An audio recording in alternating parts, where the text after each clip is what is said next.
What up, dudes? It's Gaz, and welcome back to another Warframe video.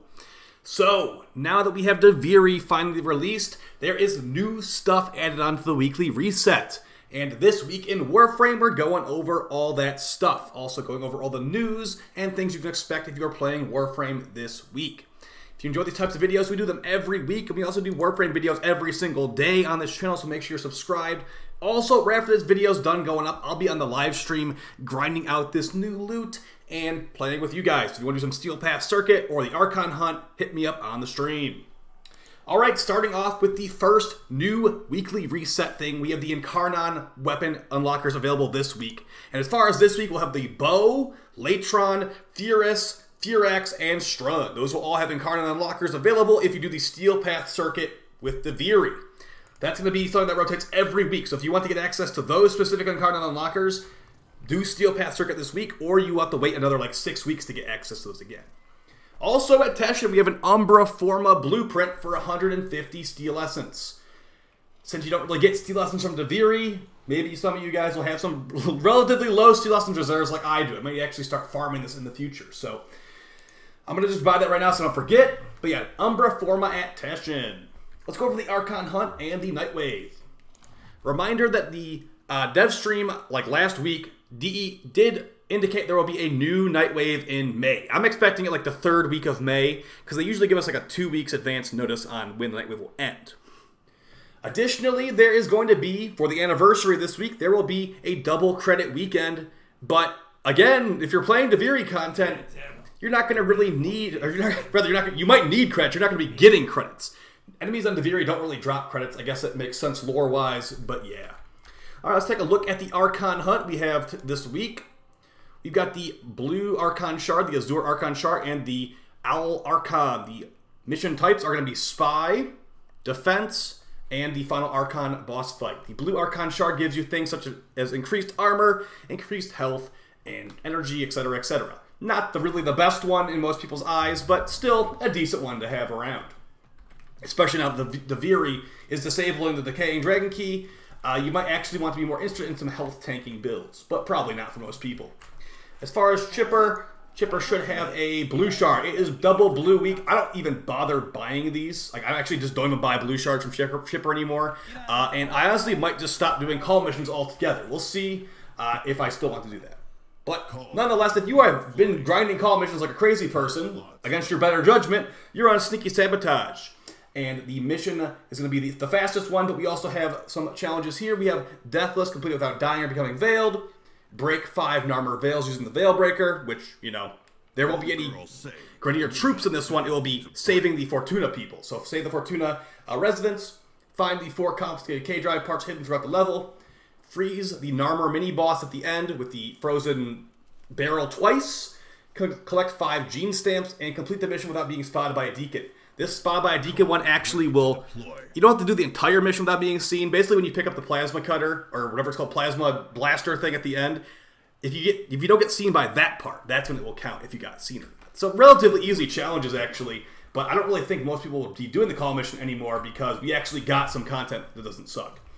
Alright, so as far as Nightwave challenges, if people care about this, I'm still going to make these. I can't wait for that new Nightwave to come out in like the 3rd week of May, probably. So first challenge is going to be catch 6 rare fish in the Plains of Eidolon. I usually go for Merc Rays on that one in the like ocean areas. Heavy Ordnance, kill 500 enemies with the Arcwing Gun. Larkspur Prime's in the picture. I guess it's the normal Larkspur in the picture, actually.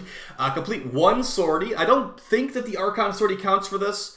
I believe it's just the normal sortie for that one. Complete 5 different bounties in the Orb Valis. Yeah, I'm definitely not doing that. Apparently there's also a bug in the Prophet Taker right now where you can't complete it.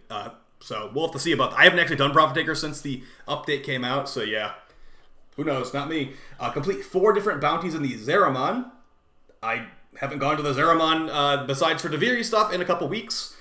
So yeah, I mean those challenges, those bounties are pretty fast and easy, but yeah. Defeat the Ropo Lolus is your first Elite Weekly, place you can farm Wisp. It's a relatively late game boss fight, so if you don't have access to it, just keep doing your story quest, you might get there.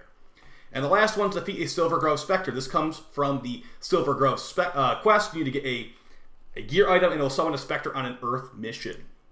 For the cred offerings this week, we've got the Evergreen stuff at the top as usual. And we've got some helmets here. see if there's anything special here. We got the Gauss Mag helmet. I think this one's relatively rare in the rotation store.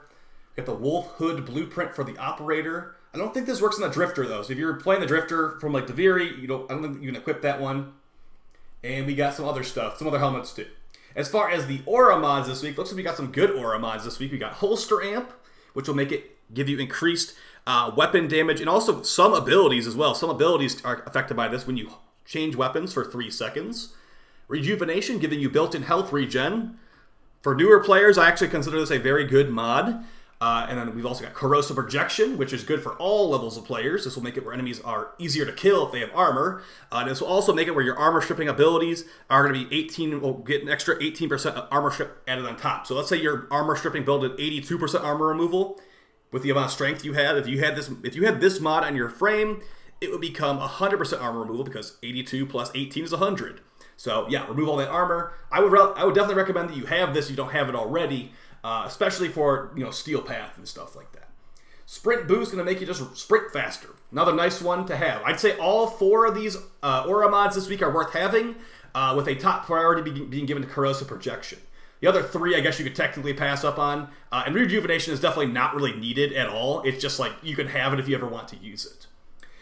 For Mastery Fodder Weapons, we got just the Heat Sword this week, actually. So if you need the Heat Sword for whatever reason, there you go. Maybe you want to get a build on it, so on Deviri, when you get randomized onto it, it's not as bad with the dev-given build, but yeah, either way, I'm probably not going to do that personally. For PvP augment mods, you got the Singularity augment for Nyx, the Brainstorm augment for the Grakata, and the Shrapnel rounds augment for the Merlock. I'd say none of these are really needed, but if you use the Grakata, Brainstorm gives you infinite ammo on headshots, basically. So just lay on the trigger. But it's a 13 drain mod, and I don't believe this is Excellence either. So if you find that interesting, go for it. Let's go over the helmets and vigorations. And yeah, I just can't wait to start that stream up, to be honest. Been waiting for these new incarnon unlockers all day. And just a reminder for which ones are available. If you weren't paying attention to the beginning of the video, we do have the Strun. The most exciting ones this week are looking like the Strun and I guess the Latron. The Latron's leaked one was really powerful, so yeah.